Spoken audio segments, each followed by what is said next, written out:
So guys, for the first step, you want to head over to search and type in run. Once you're on this, we're going to type in temp and then click on enter. Now you want to click on Control A and then click on delete. This will delete all of your temporary files. Click on do this for all current items if you get this, and then click on continue. Next, we're going to head over to search again and type in run. Now we're going to type in %temp% and then click on enter. Now once you're on this, we're going to do the same thing. Control A, delete. Delete all these temporary files. If you get this, click on do this for all current items and click on continue. There might be some files left over that you can't delete, which is fine, just click on cancel. Now we're going to do this one more time, so head over to search again, type in run, and then type in prefetch. Again, we're going to delete all these temporary files. Control A, delete.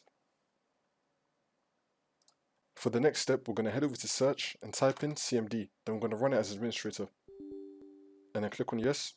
Once you're on this, we're going to type in sfc /scan now and then click on enter. Then you want to run this scan. Now as the scan is running, for the next step, we're going to head over to search and type in check for updates. Click on it.